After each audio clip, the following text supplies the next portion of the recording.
All right. Assalamu alaikum, students.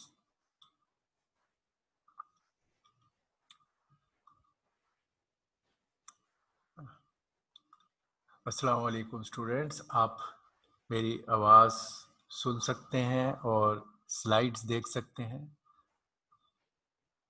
बोलिए Abrar. Abrar,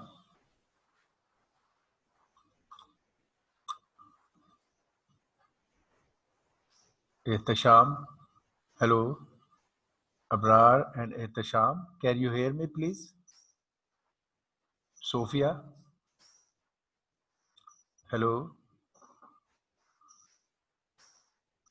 Sophia, can you hear me please? Hello. Yes sir.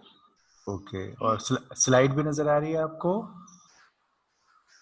Yes sir. Okay, all right. So today we start with our lecture number 27 of cryptography.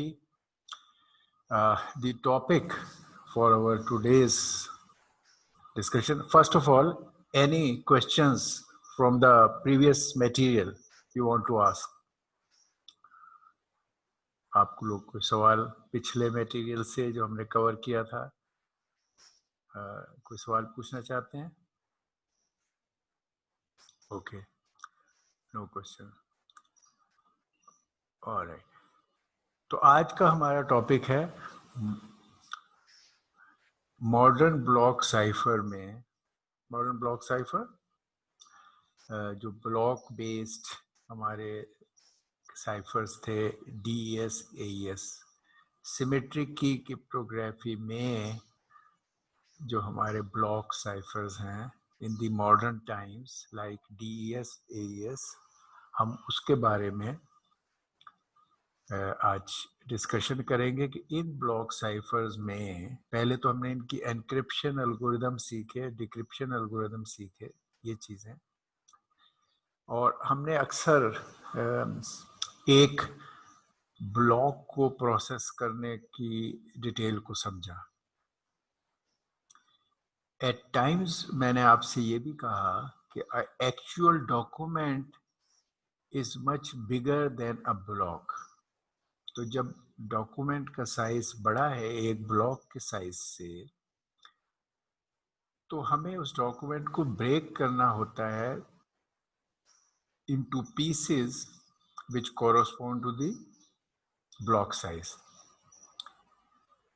और फिर उनको उस encryption या decryption को repeatedly use करना पड़ता है फॉर द ब्लॉक साइज, जिसको हमने बाज दफा जब सिंपल DES कर रहे थे तो सिंपल DES में जो हमारा 5th प्रोजेक्ट था, 4th से 5th पे जो हम गए थे उसमें हमने ये काम किया था कि 4th में हमने कहा कि आप एक ब्लॉक या एक टेक्स्ट लेटर इस्तेमाल करें, फिर 5th में कहा कि उसी लेटर के लिए ब्लॉक साइफर को जो DS था SDS, उसको आप रिपीटेडली यूज करें। अगर आप एक स्ट्रिंग या अरे ऑफ कैरेक्टर्स को अगर प्रोसेस करना चाहते हैं, किसी स्ट्रिंग को प्रोसेस करना चाहते हैं, आपका एक टेक्स्ट है जो एक स्ट्रिंग है, तो आप उस स्ट्रिंग को ब्रेक करेंगे इंडिविजुअल टेक्स्ट लेटर्स में और ब्लॉक साइफर को रिपीटेडली यूज करेंगे। ये काम हमने किया।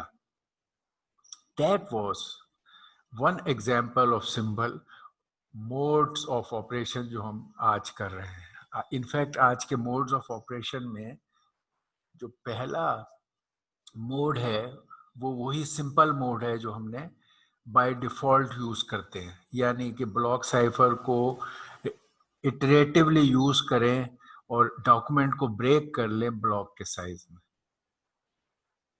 लेकिन जो तरीका हमने इख्तियार किया वो बिल्कुल ऑब्वियस और सिंपल तरीन तरीका था बड़े डॉक्यूमेंट को एनक्रिप्ट करने का। उसके कुछ अच्छी बातें हैं और कुछ बुरी बातें हैं, इसलिए लोगों ने एक से ज्यादा मोड्स ऑफ ऑपरेशन डिफाइन किए हैं और उनके गुड एंड बैड पॉइंट्स को भी हाईलाइट किया है कि अगर आप ये वाला तरीके से ब्लॉक्स ब्रेक करके यूज करेंगे तो इसका ये एडवांटेज डिसएडवांटेज है, अगर आप ये वाला मोड ऑफ ऑपरेशन इस्तेमाल करेंगे तो इसका ये advantage disadvantage. That is what is the modes of operation. Okay,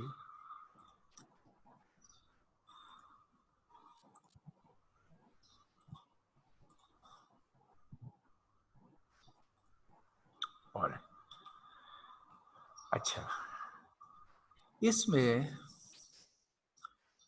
ये पहला पार्ट मैंने आपको ब्रेक कर दिया कि हमारा ब्लॉक साइफर जो है वो 64 बिट या 128 बिट एक ब्लॉक फिक्स साइज का होता है।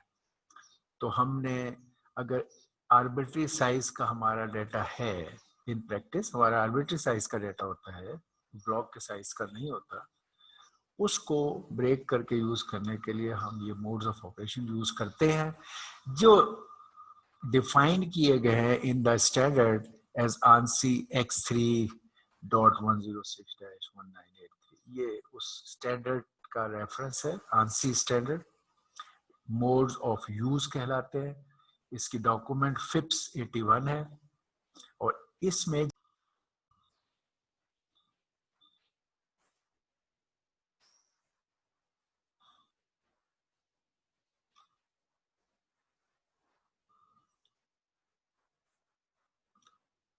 ओके हेलो, अच्छा,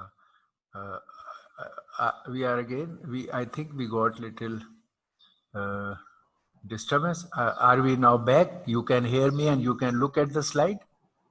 यस सर, आपकी आवाज भी आ रही है, स्लाइड भी शेयर हो रही है। ओके, तो सर जी जी सर मुझे ना आपसे एक क्वेश्चन करना था। मतलब मुझे वो एक एग्जांपल है तो वो मुझे बिल्कुल मतलब इस तरह से समझ नहीं आ रही कि उसको किस तरह से मैं मतलब करूँ। करने की बहुत कोशिश की थी मैंने। जी, क्या कौन सी सर एग्जांपल? RSA की जो एग्जांपल 2 है, लेक्चर 22 में स्लाइड नंबर 27। सर वो जो वर्ड्स को कन्वर्ट करके नंबर में वो जो किया था। अच्छा, ओके, तो अभी मैंने आपसे शुरू में ये पूछा भी कि एनीथिंग फ्रॉम सर द, मेरे इंटरनेट का इशू आ रहा था तो मैं अभी कनेक्ट हुई हूँ क्लास में। अच्छा, ओके, ऑलराइट, ठीक है।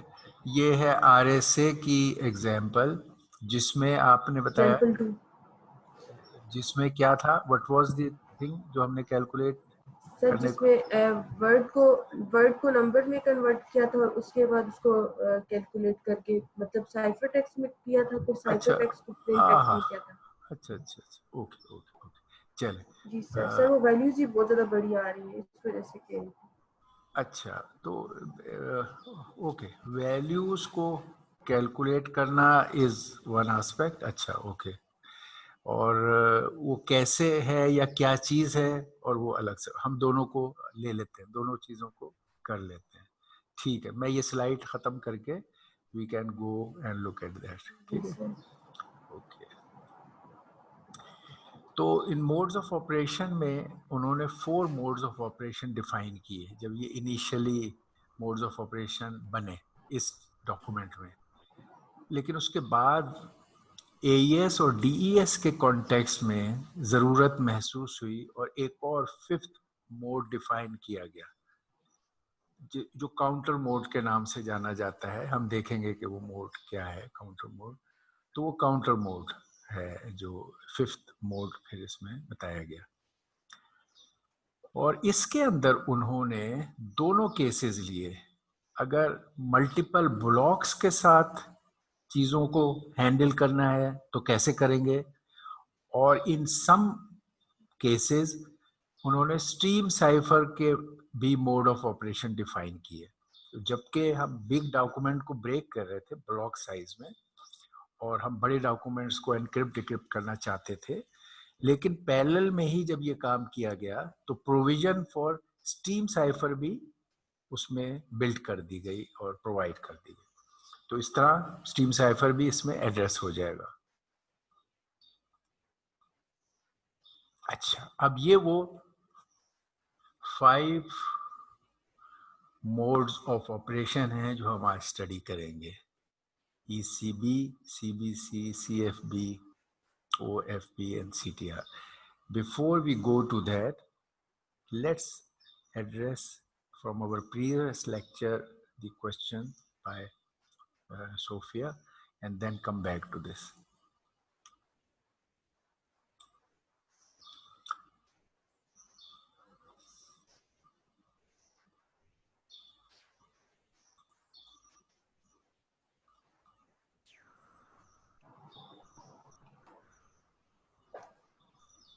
कौन सा आपने lecture number 22 okay slide 27 alright, very good, that makes my life easy.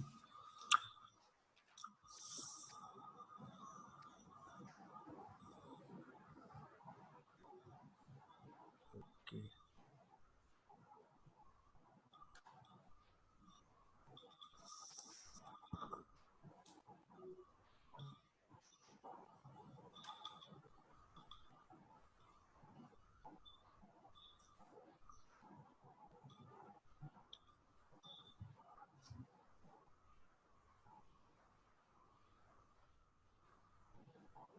ये दिस द जी सर। अच्छा, ये अगर देखा जाए तो थोड़ा सा देखने में तो ये इजी लग रहा है, पर जब हाँ, मैंने इसको करने के लिए बैठी तो फिर मुझे पता चला था हाँ, कि ये इजी है देखने में। ओके ओके, मैं वही बात कह रहा था, there are two different things. अच्छा, जी सर।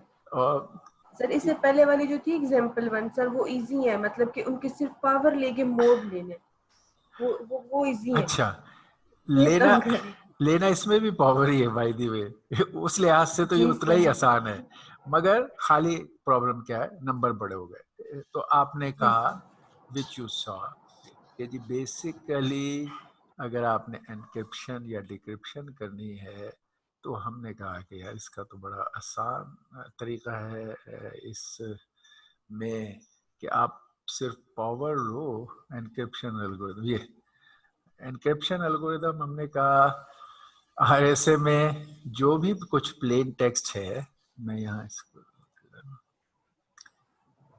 अगर एनक्रिप्ट करना है तो आप प्लेन टेक्स्ट के नंबर को, ये पहली बात, asymmetric cryptography mathematical computation based है और इसका मिजाज वो वाला नहीं है कि जैसे DES और AES में जो सिमेट्रिक की क्रिप्टोग्राफी थी जिसमें हम बिट्स को मैनिपुलेट करते थे, एक्सक्लूसिव और करना, शिफ्ट करना, रोटेट करना, उन्हें सब्स्टिट्यूट करना, बिट लेवल ऑपरेशंस उसमें होते थे। इस केस में कंप्यूटेशन जो हमने सिमेट्रिक की क्रिप्टोग्राफी के लिए थोड़ा सा मैथ शुरू में सीखा था, वो इस जगह आपके काम आएगा कि आपने मैथमेटिकल नंबर्स की कंप्यूटेशन करनी है। जैसे अब encryption algorithm is nothing but आपका प्लेन टेक्स्ट का नंबर लेंगे, you will take a number, some integer number of plain text, उसकी पावर लेंगे by the encryption public key for encryption, e हम कहते हैं पब्लिक की को और डी प्राइवेट की को, जो आपने की जनरेटर से बनाए हुए होते हैं। ये रेसिपिएंट का ई और डी है जब आप एनक्रिप्ट करते हैं, और सेंडर जो है वो ई इस्तेमाल करता है, पी की power e mod n. N is the also made public, ये वो मॉड्यूलस की कैलकुलेशन में जो जेड एन सेट है जिस पर बेस करके आपने की जनरेशन और ये सारी चीजें की थी, n was that p into q, शुरू में जब की जनरेशन कर रहे थे तो ये मॉड n वो है। तो आपने एक नंबर p का लेना है, उसको एक्सपोनेंट लेना है पब्लिक की से, पावर लेनी है सर ई मॉड तो n। हम कोई भी नंबर ले सकते हैं ना सर, 11 7 5 या कुछ भी। p के लिए, ई के लिए, e के लिए, पब्लिक की। हाँ नहीं, ई के लिए हमने कहा है ई इज ए जनरेटेड की। जनरेटेड की किसकी? रेसिपिएंट की। जब आप एनक्रिप्ट करते हो कोई चीज, एनक्रिप्ट करने के लिए कॉन्फिडेंशियलिटी के लिए हम की पेयर रेसिपिएंट का इस्तेमाल करते हैं। रेसिपिएंट ने की पेयर बनाया होता है की जनरेशन एल्गोरिथम से, और उसका जो पब्लिक की है वो सेंडर इस्तेमाल करता है। तो हम ई के बारे में किसी हद तक कह सकते हैं कि एनी, बट नॉट एनी। इसका ताल्लुक इस सेट से है, जेड एन से, जेड एन सेट, जिसमें जाहिर है जेड एन जो है वो 0 से n-1 है, तो पी जो हो वो 0 से n-1 तक होगा, लेस देन एन। पी की पाबंदी ये है। अच्छा, जो ई की पाबंदी है वो ये है कि as per the rule of key generation, e के हमने तरीका डिफाइन किया था, जो ये है,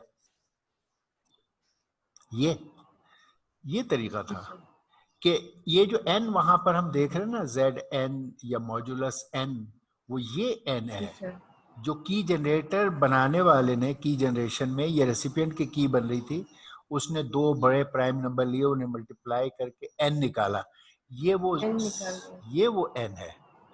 तो e का ताल्लुक इससे है कि इस n की मदद से फिर फाई n निकाला, जो p और q को एक नंबर रिड्यूस करके जब मल्टीप्लाई किया तो एक और चीज निकली फाई n। पावर में हम ये मॉड्यूलस इस्तेमाल करते हैं, इसलिए अब हमने इस मॉड्यूलस के हवाले से कहा कि E should be in this set, Z phi n के अंदर E होना चाहिए, 1 से ज्यादा और फाई n से कम। तो E जबकि हम कह सकते हाँ इस रेंज में it can be, you can choose any value. जब की जनरेट करने वाला है, जब जो वो की बना रहा है की पेयर, तो वो इस जोन में, इस रेंज में कोई भी वैल्यू एज ई सिलेक्ट कर सकता था। जब उसने सिलेक्ट कर ली और उसके हिसाब से डी कैलकुलेट कर लिया, जो इसका मल्टीप्लिकेटिव इनवर्स है, अब इसका की पेयर बाइंडिंग हो गया। अब ये रेसिपिएंट ने की पेयर बना लिया और ये तय हो गया कि अब ये ई, डी और एन फिक्स्ड है। ई और एन को पब्लिक कर दिया, डी और एन डी को प्राइवेट कर दिया। ये किसी लिहाज से चॉइस थे, लेकिन जब आपने उन चॉइसेस को इस्तेमाल किया विद इन ए रेंज, तो अब वो बाइंड हो गए। तो आपने इस की जनरेटर से ई और डी बनाए। जब वो बन गए, अब आप एनक्रिप्शन और डिक्रिप्शन के लिए उन्हें इस्तेमाल करना चाहते हैं, तो आपने कहा वो मेरे पास ये ई और डी है, एनक्रिप्ट करने के लिए मैं पी की पावर ई मॉड एन, ये एन भी वही है की जनरेटर वाला, तो ये लूंगा। 77 और पी भी 77 है। हाँ, पी पे भी ये पाबंदी है कि ये भी एन, जेड एन के अंदर से ही होगा, और ई तो पहले से ही वहां पर फाई एन के अंदर अंदर है। जी, वो जो 77 वाली बात है, that is yes, that is one example, और वन एग्जाम्पल में 77 was n in our this example जो हमने ये की है, 77 is n। हमने E को 13 सिलेक्ट किया है अपनी मर्जी से, और D 37 उसके मुताबिक कैलकुलेट हुआ है। तो 13 और 37 इज E and D, और N इज 77, और 5N इज 60। ओके, तो इस हिसाब से हमने कोई भी P लेके उसकी पावर मॉडर्न लेंगे तो एनक्रिप्ट हो जाएगा, C लेके पावर D करेंगे, मॉडर्न करेंगे तो डिक्रिप्ट हो जाएगा। इसमें आपने कहा कि जैसे अब देखा इसके एग्जाम्पल कि ये हमारा 13 और 77 पब्लिक की है, और हमारा 37 प्राइवेट की है। 37 प्राइवेट। तो जब आपने इस नंबर को, एक इंटीजर नंबर 5 प्लेन टेक्स्ट है और इसको एनक्रिप्ट करना है, तो आपने नंबर 5 को पावर 13 लिया, प्राइवेट पब्लिक की से पावर लिया और उसको एन से मोड ले लिया। हाँ, और ये आ गया। ये आप कहते हो कि ये कोई प्रॉब्लम नहीं है, it is very no problem है, यहाँ पे आपको कोई प्रॉब्लम नहीं महसूस हुई? जी सर। क्यों नहीं महसूस हुई? क्योंकि सर इसको मैंने जिस तरह से n पहले निकाला था, इस तरह से दोबारा इसको मैंने किया था, n भी निकाला है, फाई n निकाला, e निकाला, d, ये सब वैल्यूज को मैंने निकाल लिया, और फिर जब मैंने इसके थ्रू उसको किया और फिर मेरी वैल्यूज ठीक आ रही थी, मोड हाँ लिया और फिर इस तरह हाँ से करते हैं। हाँ, तो वो वैल्यूज तो आपके ठीक ही हैं। हम जब ये सवाल हल कर रहे हैं एनक्रिप्शन का, तो हम कह रहे हैं हमारे पास कीज की वैल्यूज सही मौजूद हैं, मगर अब सिर्फ ये था कि फॉर्मूला बड़ा आसान है, कैलकुलेशन में मुश्किल पेश आ सकती थी। मसलन 5^13 is also a slightly difficult thing, मगर आपने कहा कि जी आपको कोई प्रॉब्लम नहीं आया। क्यों नहीं आया? 5^13 कैसे कैलकुलेट किया आपने? सर, इनको हम पेयर्स, इनको इसको हम डिवाइड भी कर, मतलब कि अलग अलग पार्ट्स में भी कर सकते हैं, जिस तरह से 5 मोड एंड कर सकते हैं, और इसके अलावा 5 की पावर 4 करके कर सकते हैं, 5 की पावर 3 करके, इस तरह पार्टीशन में भी इसको कर सकते हैं। ओके गुड, और दैट इज द की। मेरा यही मकसद था और यही इसका हल है कि आप पावर स्टेट अगर कहोगे कि मैं 5/13 ले, तो बहुत जल्दी से ये पावर आपके कैलकुलेटर या इवन पीसी या किसी की रेंज से बाहर चली जाएगी एकदम से, और फिर आप कहोगे जी कि सर, वो एकदम से बहुत बड़ी वैल्यूज आ जाएंगी। जी बहुत बड़ी वैल्यू आ जाएगी।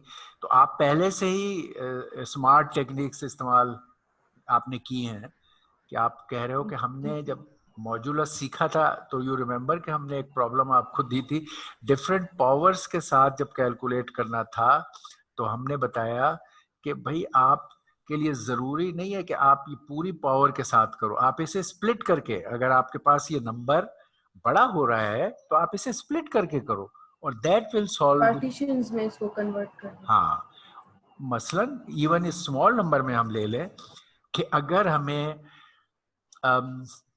77, अच्छा अगर हमें 5^13 था और आप 5/13 लेते, तो सपोज आपके कैलकुलेटर से बाहर चला गया, यहाँ पे अगले में तो डेफिनेटली चला जाएगा, आगे के नंबरों में यहाँ शायद ना जाए, लेकिन ओके।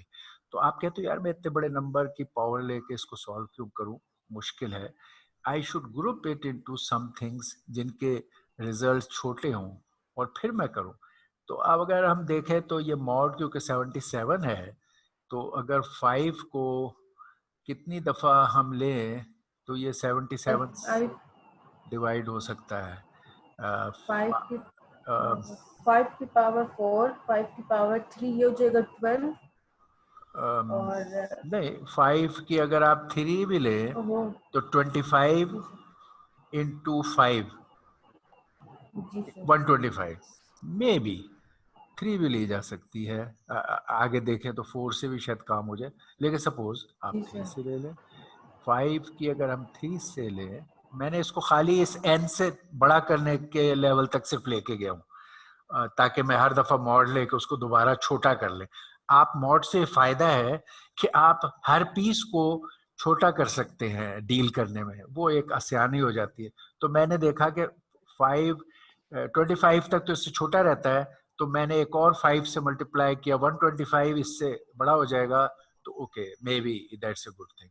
तो मैंने 5 की 3 लिया, तो फिर क्या होगा, ये हो जाएगा 3 इंटू 4 12, ठीक है, और प्लस चले जी 5 13 हो गया, ये जी था। इस तरह सर। आप किसी तरह ऐसे किसी भी मुख्तलिफ है, there will some better choice than others, वो आप थोड़ा सा एक्सप्लोर करें तो पता चल जाता है। मॉड 77। तो अब आप जब हल करेंगे तो अब आप ये करेंगे ये कि 5 की 3, जो कि जैसे यहाँ से 125 है एक्चुअली, हमने इसलिए जी इसको सर। लिया था, इसकी पावर 4 और सर, इसकी फिर पावर 4 बहुत बड़ी आ रही है, अरे अभी ठहरो ना, 124।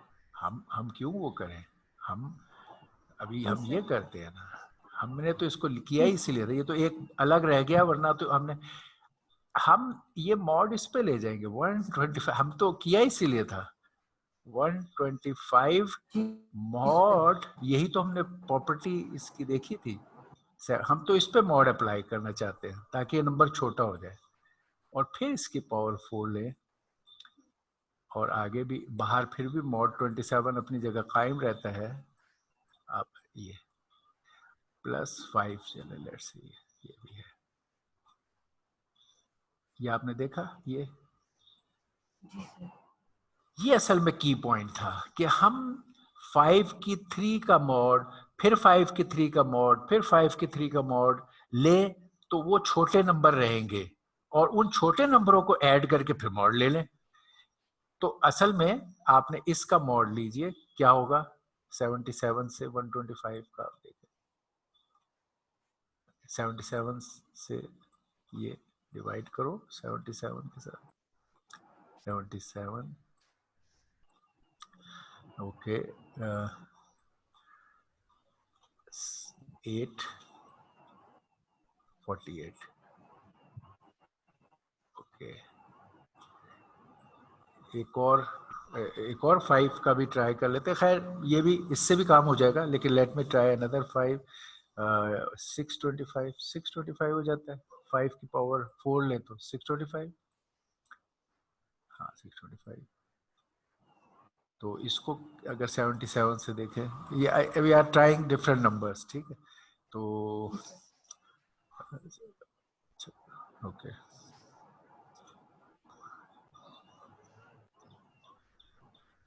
ओके 8 पे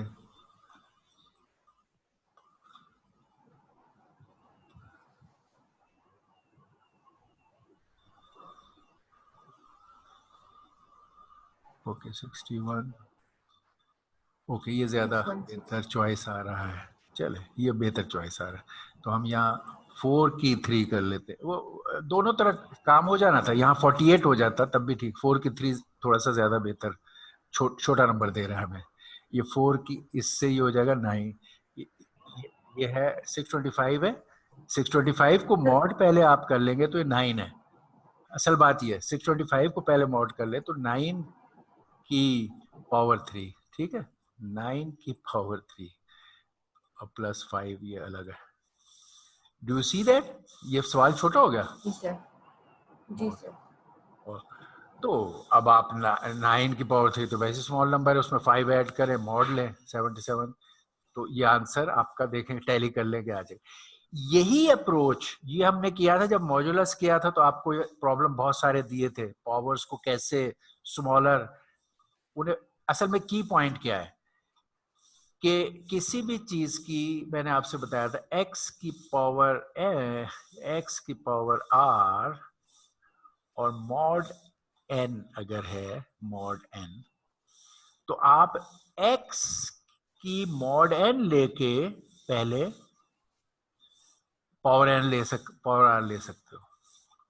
सर ये 26 नहीं आ रहा, इस तरह से मैं नीचे मॉड, चलो वो कैलकुलेशन में कहीं हमारी एरर होगी, इधर डिवीजन में इसमें ये 26 आ सर जाएगा। मैं साथ साथ रजिस्टर के ऊपर कर रही हूँ, कैलकुलेट कर करके, तो वो अच्छा मुझे इस पे बता रहे हैं सर, वो तो मोड 9 ही आ रहा है इसका, 625 का मोड 9 ही आ रहा है। जब मैंने इसकी 9 की पावर ली है तो 9 की पावर मैंने ली है 3, तो क्या है 9 की पावर 3 क्या आया? 9 की पावर 3 लिया तो 729 आ रहा है। 729? 9 की पावर 3 नहीं भाई, 9 की पावर 3 9 इज तो 8। वही तो मैं भी हैरान हूँ। 9 की पावर 2 जो है वो 81 है, फिर इसे 9, अच्छा 729 और फिर इसमें आपने 5 ऐड किया। जी सर, प्लस अच्छा 5 ऐड किया तो वो 734 हो गया। 724 34, ओके 734 ओके। अच्छा इसको 734 का इसको 70, मोड 77 से लिया तो वो दे रहा 41। अच्छा 77 और ये किस टाइप, वैसे ये ठीक आता है, I have checked it.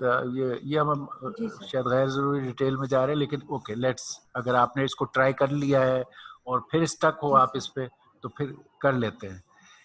Okay तो तभी साथ साथ कह रही हूँ अच्छा कि मेरी ओके कंफ्यूजन दूर ओके हो जाए। ओके ओके ओके चले इसको हमने ये कितने पे गया था फिर 7 41 पे, 41 आ रहा है इसका नहीं, मोड। क्वेश्चन क्वेश्चन बताओ ना, क्वेश्चन क्या आया इसका? जी क्वेश्चन बताओ। 7 8 8 से 6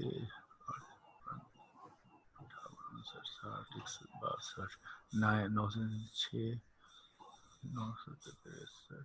हाँ 9 पे जाता है। क्वेश्चन बताओ ना। जी सर। 6 9 से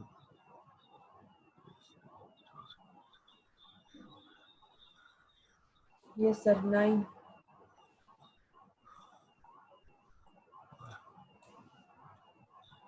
अच्छा ये आपको 41 आ रहा है। जी सर। अच्छा चलो फिर अब let's go back and see that. हमने कहा कि ये 5 की पावर 13। ओके 5 की पावर 13 को हमने 13 को कहा 4 इंटू 3 से 12 और ये 13। ठीक है। और 5 की 4 से 25 इंटू 25 इज 625। 25 इंटू है जी सर। 25 इंटू, तो हमने ये 625 लिया और इसको तो किया 77 से। तो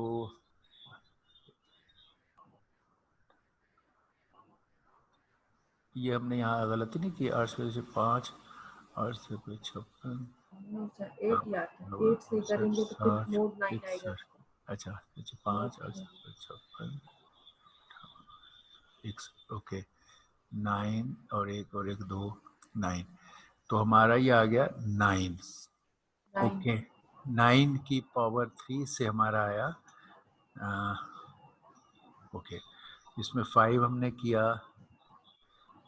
ओके 77 से हमने इसको किया मोड लिया। एक अच्छा नहीं मगर आपने कहा था कि ये छोटे वाले तो सॉल्व हो गए। वो 9 में बड़ा वाला जो था वो सॉल्व में हुआ। तो ये तो छोटा वाला भी सॉल्व में अभी हो रहा है। यहाँ ये हमसे कुछ एरर हो रही है। वी हैव टू जी चेक। सर। 5 13 ही है। ये की 13 है। ये 77 है। मॉड 77 है। तो आंसर हमारा अभी आया 41। 41 ओके अच्छा ठीक।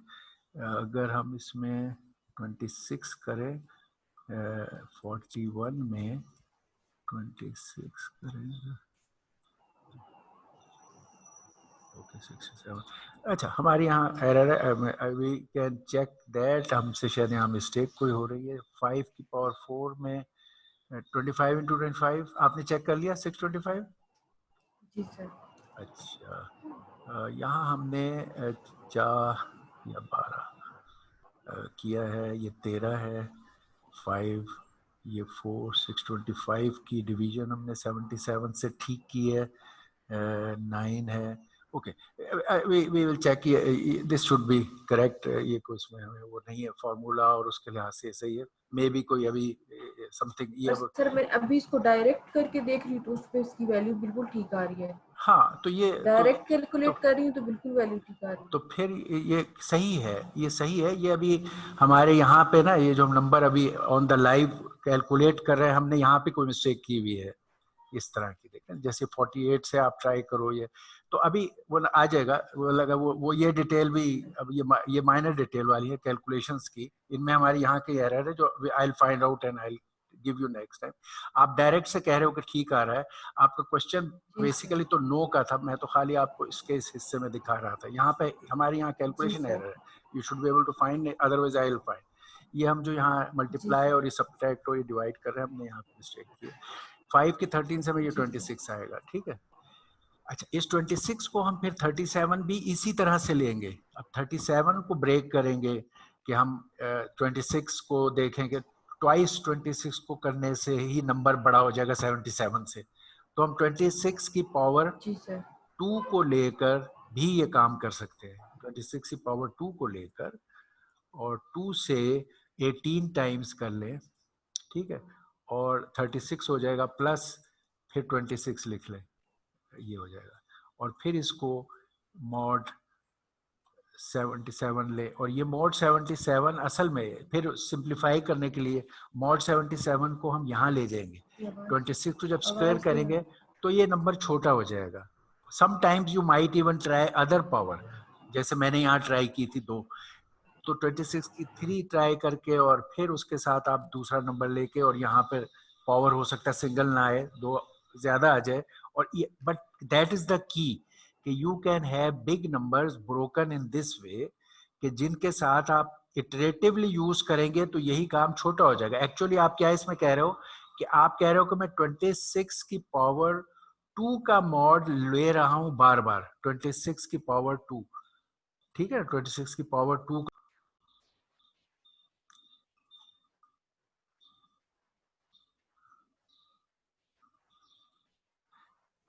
अच्छा, उसका फायदा ये होगा कि आप यहाँ एक इटरेशन डाल रहे हैं. जैसे हमने यहाँ भी जो काम किया है वो बेसिकली ये काम किया है कि अगर हमने कहा 5 की 4 3 टाइम, तो हम ये कह रहे हैं कि 5 की 4 प्लस 5 की 4, यानी बड़ी पावर जो थी 5 की 13 उस प्लस 5 की 4 प्लस 5 की 4, इस तरह हम, और फिर हमने एक और 5, इस तरह हमने 5 की 13 को इस तरह करके लिख दिया. और फिर इसको मॉड लिया हमने, मॉड 77. उसका फायदा क्या हुआ कि एक्चुअली आपने सिर्फ मॉड ऑफ ये नंबर निकाला है जो स्मॉल नंबर है, और इसको बार बार यही मॉड्स को इटरेट किया, इस मॉड को बार बार स्मॉल नंबर के मॉड इटरेट किया, और फिर उन स्मॉल नंबर्स को ऐड करके फाइनल मॉड निकाला. यही चीज हम यहाँ कर रहे हैं. 26 की पावर 2 को 18 टाइम्स लिख रहे हैं. इसका मतलब है 26 की पावर 2 का आप मॉड लेंगे और इसी काम को बारी बारी इटरेट करते जाएंगे 18 टाइम्स. यानी पहला जो आंसर आया है उसको आप दूसरे आंसर से मल्टीप्लाई करेंगे. जब ये 18 टाइम्स आपने करना है तो इस आंसर को आपने नेक्स्ट मॉड के साथ इसके आंसर को करके और इसके साथ कैलकुलेट कर लेना, और फिर इसको इटरेट करते जाना इस आंसर को, तो जो छोटा ही रहेगा आंसर. मैं अब इसको हम कैलकुलेशन के हिसाब से देख रहे हैं कि आपके कैलकुलेटर या उसके बाद पीसी के अंदर किस तरह ये रेंज में रहेगा. तो ये रेंज में रहेगा. अगर हमने ये बड़े नंबरों को, ये भी बड़े नंबर हैं, ये भी रेंज से बाहर निकल सकते थे, इनको अगर हम इस टेक्निक से इटरेट करके काम कर सकते हैं तो फिर यही काम आप यहाँ भी कर सकते हो जो आपका बेसिक क्वेश्चन था जिस पर से हम शुरू. यहाँ भी देखो ये भी नंबर बड़े हैं, 63 की power 30, now it has become bigger. इसको भी उसी तरह आप करोगे कि 63 की मे बी 63 तो 2 से ही इसके बड़ा हो जाएगा, 63 की पावर 2 और फिर ये 6, ये हो गया 12 और ये फिर 63, ये हो गया 30. तो आप इसको इस तरह सॉल्व कर लो, मॉड 77. तो ये मॉड 77 अब इसमें इधर चला जाएगा इसके साथ, और ये नंबर एक स्मॉल नंबर हो जाएगा, और उस स्मॉल नंबर के आप बार बार उसकी अब पावर लोगे स्मॉलर नंबर की, और उसको इटरेट कर सकते हो. इसी तरह यहाँ काम हो रहा है. तो जिस तरह हम देख रहे हैं कि अगर नंबर बड़े होते जाते हैं तो हम उसको हैंडल करना हमें आता है बाय यूजिंग दिस टेक्निक. अब आपका मेन क्वेश्चन जो ये था कि आप कह रहे थे कि ये देखने में तो यस, देखने में ये इनोसेंट है कि ये कह रहा है, जैसे हम अभी ब्लॉक साइफर की भी बात कर रहे थे और इटरेशन आपने पहले भी की थी जब SAES और SDS किया था, तो उस वक्त हमने ये कहा था कि अगर एक टेक्स्ट है लंबा, जो मैंने आज भी मिसाल दी कि देयर इज लॉन्ग टेक्स्ट, और आपका वो एक ब्लॉक खाली एक लेटर को हम प्रोसेस कर सकते थे SDS में और NES में, तो वहां हमने ये किया, पहले N को कर लिया, फिर O को कर लिया, फिर अगर बड़ा सेंटेंस भी है तो हर एक को बारी बारी किया, जो हम आज मोड ऑफ साइफर में भी देखने लगे. आज हम मोड ऑफ ऑपरेशन जो देख रहे हैं वो ये था कि अगर एक बड़ा डाटा है, टेक्स्ट फाइल है, और आपकी वो चीज एक छोटे नंबर को प्रोसेस कर सकती थी जो हमने SDS वगैरह में किया, तो हमने उनको छोटे नंबरों को बारी बारी लिया और इटरेट किया. ये हमने किया था प्रोजेक्ट 4 और 5 में. इस केस में क्योंकि हम उस तरह ब्लॉक वाइज नहीं कर रहे, इस केस में हम ये नहीं कह रहे, इस केस में भी अच्छा हमारे पास वो जी सर मैं अब भी कनेक्ट हुई हूँ, मेरा इंटरनेट इशू कर रहा था तो जिसकी वजह से कनेक्ट और डिस्कनेक्ट हो रही थी. अच्छा चले, मैं अभी आपके उसी पॉइंट पे जो आपने समझना था मैं इसको रिपीट कर देता हूँ. सर मैं मैं ये जो सिंपल वाला उसको दोबारा से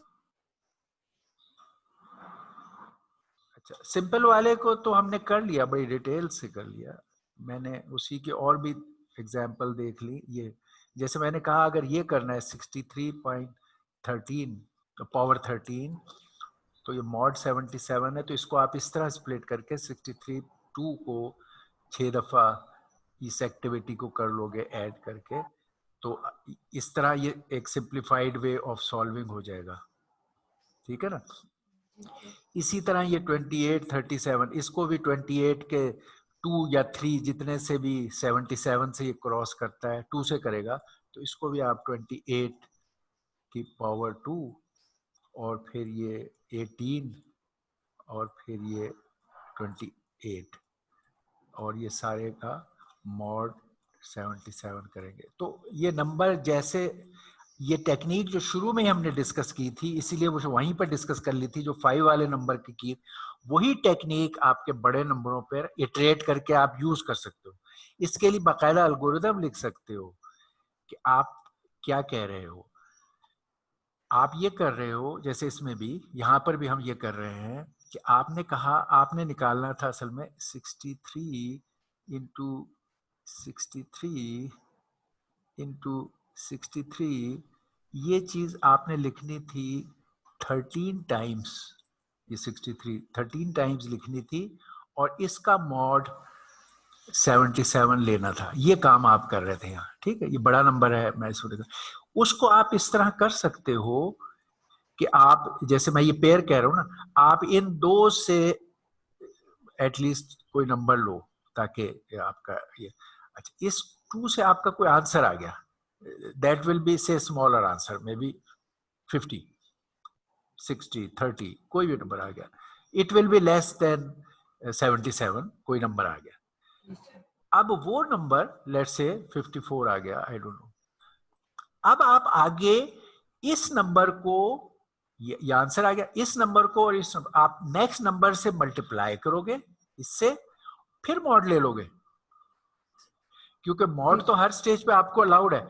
फिर ये नंबर स्मॉल रहेगा, it will stay less than 77, फिर आप अगले नंबर से मल्टीप्लाई करोगे और मॉड ले लोगे। तो आपका जो इटरेटर है मॉड लेने की इटरेशन, वो हर शुरू के इस खाली नंबर को, क्योंकि आप अगर 63 से भी शुरू कर सकते थे, 63 से करोगे तो कोई आंसर आपका 63 रहेगा, मे बी आप यहां से शुरू कर दो और हर दफा नेक्स्ट नंबर से मल्टीप्लाई करके और हर दफा मॉड लेते जाओ और ये एक इटरेटर बना लो, तो आपका ये आंसर हमेशा बहुत स्मॉल नंबर के अंदर अंदर ही विद इन 77 की रेंज में आपको आंसर मिल जाएगा, यहां भी मिल जाएगा यहां भी मिल जाएगा। ओके, ये टेक्निक है जो आप यूज कर रहे हो और ये टेक्निक यहां पर भी शुरू से हमने यही टेक्निक इस्तेमाल करनी है। अच्छा, अब आपका ये सवाल था कि अगर एक टेक्स्ट हो तो क्या करना है। तो टेक्स्ट में मैंने जैसे बताया, जो आज भी हमारा मोड ऑफ ऑपरेशन हमारा टॉपिक है, जब हम ब्लॉक साइफर कर रहे थे और आपने प्रोजेक्ट 4 और 5 मैंने आपको कराया था, तो मैंने प्रोजेक्ट 4 में वो 8 बिट नंबर था, मैंने कहा प्रोजेक्ट 4 में आप एनक्रिप्ट करो एक कैरेक्टर को, एक लेटर लो, इंग्लिश टेक्स्ट का एक लेटर लो, जैसे आप कहते मैंने आर लिया। आस्की में मैंने इसलिए कहा क्योंकि 8 बिट था, मैंने कहा ओके 8 बिट आस्की में इस लेटर के नंबर ले लो और इसको सॉल्व करो, इसका भी कोई आंसर 8 बिट में आएगा, उस 8 बिट के अगेंस्ट जो भी टेक्स्ट है वो लिख लो, even if it is some sign. First करो आर जो है वो के बन गया, ठीक है ना। अच्छा, फिर दूसरा अगर है रेगुलर, ये वर्ड है रेगुलर या रेड रेड, फिर ई को लो, ई को कन्वर्ट करो, मे बी ई कन्वर्ट होके क्यू बन गया। फिर डी को करो, डी को कन्वर्ट करो बाइनरी में उसके इक्विवेलेंट उसमें, फिर उसका मे बी वो बन गया डैश, क्योंकि जरूरी नहीं है कि उस लेटर के रेंज में रहे, तो के क्यू डैश बना। इस तरह हमें वो डेमोस्ट्रेशन भी हमने आपसे ली कि अगर आपकी एक बड़ी डॉक्यूमेंट थी और आपकी इस चीज में एक ब्लॉक को प्रोसेस करने की सलाहियत थी जो एक लेटर के बराबर था, तो आपने इन लेटर्स को इटरेट किया बारी बारी और इसको प्रोसेस किया। ये काम हमने किया। यही आज के मोड ऑफ ऑपरेशन के टॉपिक में है कि अगर बड़ा डॉक्यूमेंट है और उस चीज की सलाहियत एक ब्लॉक जितनी है, तो इसको कैसे हम करेंगे। हमारा एक तरीका यह था कि हम ब्लॉक बाय ब्लॉक उसको ब्रेक करेंगे और इंडिपेंडेंटली रन करेंगे जो हमने काम किया, वो भी एक मोड ऑफ जी ऑपरेशन है। जी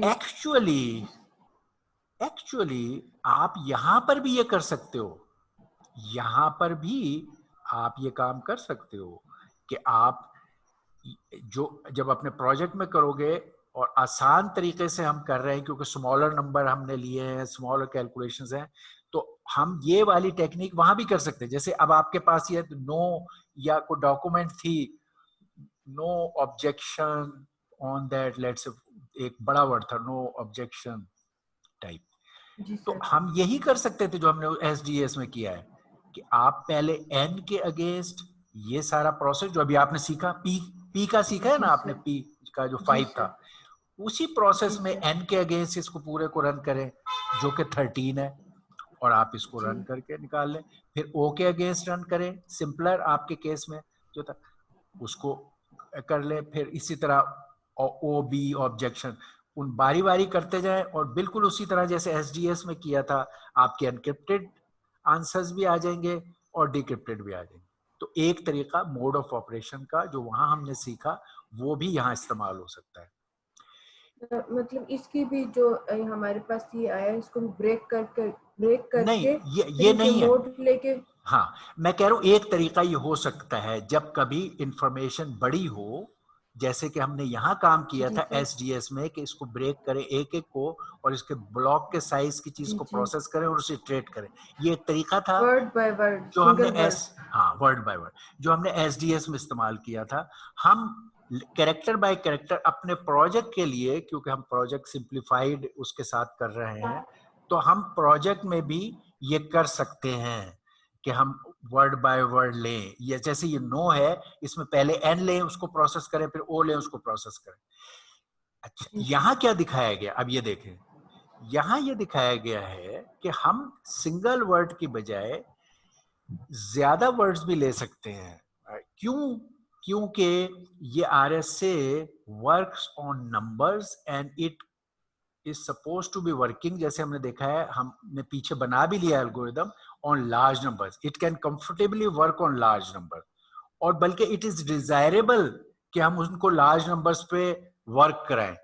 तो इसके मोड ऑफ थिंकिंग में ये होगा कि ये एन और ओ को अलग अलग के बजाय, लेट से एन और ओ में एन का नंबर 13 इसने लिया। ये आस्की नंबर नहीं है, ये वो टेबल वाला नंबर है जो टेबल में हमने कहा था ना, एनकोडिंग इसने की जी है सर।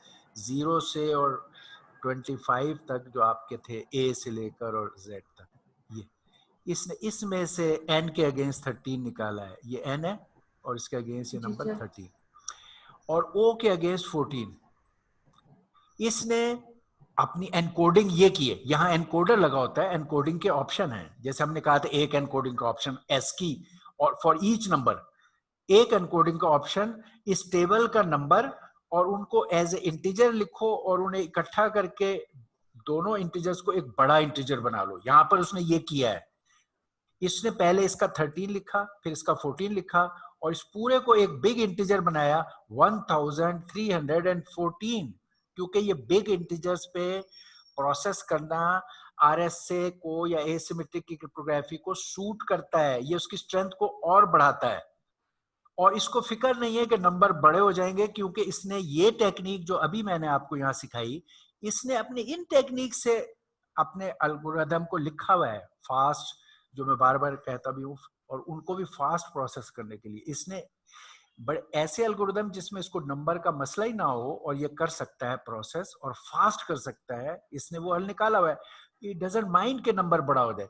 तो एक यकीनन तरीका ये है कि आप इन नंबरों को, अगर आपकी बहुत, इससे भी आप कहें 2 नंबरों को या 4 नंबरों को या 6 नंबरों के ग्रुप को मैं यहाँ लेके एक बड़ा इंटीजर बना के, और उस बड़े इंटीजर की पावर यहाँ की भी बड़ी है, वो लेके और मॉड्यूलस ये लेके मैं सॉल्व करूंगा। हमें ये करने का जो हमारे पास वो है एल्गोरिदम, वो हमें आता है कि कैसे ये भी नंबर अगर बड़ा है और ये भी नंबर बड़ा है तो इसको कैसे हैंडल करना है। We have already learned that. इसलिए वी डोंट माइंड कि हम इस NO को एक बड़ा नंबर 1314 करें। फर्स्ट करो यहाँ नॉट हो तो ये भी आप कर सकते हो, ये भी हमें नॉट, तो मे बी टी का जो है आई डोंट नो, यहाँ पे टी का फर्स्ट करो 11 OP के वर्स कोई मे बी 17 है या कुछ है, तो वो यहाँ 13, 14 और 17 लेगा और कहेगा नाउ इट इज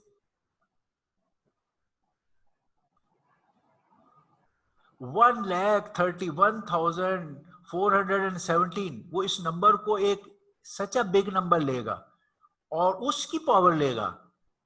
तो एसिमेट्रिक में डिजायरेबल वे यही है कि आप अलग अलग करने के बजाय एक बिगर ग्रुप को ले। ऑफ कोर्स एक लेवल तक आपने वहां पर भी कट मारना है, आप कहें मैं 3-3 लेटर या 6-6 लेटर या 8-8 लेटर के ब्लॉक बनाऊंगा, जहां तक आप इसको प्रोसेस करने का वो रखना चाहते हैं। मगर इसमें डिजायरेबल है कि आप ऐसे बड़े नंबर को ले, उसकी पावर लें, सॉल्व करें और ये इट विल वर्क। आखिर में आंसर फिर वही आ जाएगा 1000। ये तो कैलकुलेशन जो है इसका आंसर दे रही है 1314। इसको नहीं पता कि ये एन और ओ का ब्रेकिंग अप है, वो आपके एनकोडर ने डिसाइड किया था। तो अब डिकोडर क्योंकि इस एनकोडर के मुताबिक बना है, तो वो डिकोड करेगा कि पहले दो लेटर जो हैं they corresponds to N and next two letters इसके दे कॉरस्पॉन्ड्स टू ओ। तो ये कहेगा okay my answer is NO। Okay, तो ये इस केस में था। अच्छा, अब यहां से अच्छा हुआ इसका ये ताल्लुक है कि फिर ये मैटर करेगा कि हम चीजों को किस तरह ब्रेक करके प्रोसेस करें, क्योंकि हमारा कोई भी जो प्रोसेसिंग चीज होगी उसकी हमें कोई एक लिमिट, नॉर्मली लिमिट क्या होती है जो हमारे ब्लॉक साइफर्स हैं कि एक ब्लॉक की लिमिट होती है। और जब आपके पास कोई बहुत बड़ा डॉक्यूमेंट होगा, जैसे इमेज है, मैं आपको हमेशा बताता रहा हूं, तो आप उसको पहले ब्लॉक्स में ब्रेक करोगे जो आपके ब्लॉक साइफर की या किसी भी चीज की लिमिट है, और आप फिर इन ब्लॉक्स को बारी बारी इटरेट करके प्रोसेस करोगे और रिजल्ट निकालोगे एनक्रिप्ट या डिक्रिप्ट का। ये हमने किया भी है। और हम कहते हैं कि बड़े डॉक्यूमेंट में, टेक्स्ट का डॉक्यूमेंट है, इमेज का डॉक्यूमेंट है, तो आप उसको ब्लॉक के साइज में ब्रेक करेंगे और रिपीटेडली उस ब्लॉक को यूज करेंगे। ठीक है जी sir. Okay, now we can go back to our this thing. Sir अब मैं इसको दोबारा से करूंगी और फिर अगर मुझसे ना हो फिर आपको दोबारा बता दूं। Alright, that sounds good. Sir ये जो लिखा है रेड बॉक्स में what is TOWF in RSA, हाँ, ये है व्हाट इज ओके, ये है कि one time what is one way function. असल में एसिमेट्रिक की क्रिप्टोग्राफी का जो बेस है वो मैंने आपको बताया था कि वो है वन वे फंक्शन। यानी आप एक फंक्शन बनाते हैं, जैसे ये पावर का या फैक्टराइजेशन का, दो बड़े पॉपुलर फंक्शन है मैंने बताए थे वन वे फंक्शन। अगर आप बहुत बड़े नंबरों को मल्टीप्लाई करके उसकी प्रोडक्ट बना ले, उस प्रोडक्ट से वापस फैक्टराइज करना बहुत मुश्किल है, तो वन वे फंक्शन है। इसी तरह अगर आप p की power e mod n calculate कर लें तो ये तो कैलकुलेट करना आसान है, मगर अब आपको इसी में से कैलकुलेट करके इसमें c अब आपके पास आ गया, वापस p पे जाना का मतलब है under root of c with e लेना है विद मॉड n, वो इम्पॉसिबल है। That is a discrete log problem. तो डिस्क्रीट लॉग प्रॉब्लम या factorization problem, they are one way functions, ये मैंने आपको बताए थे। तो एसिमेट्रिक की क्रिप्टोग्राफी का ट्रिक ही यही है, बेस ही यही है कि आप वन वे फंक्शन इस्तेमाल करते हैं। अब ये जो था कि वन वे फंक्शन में ये T is for trap door.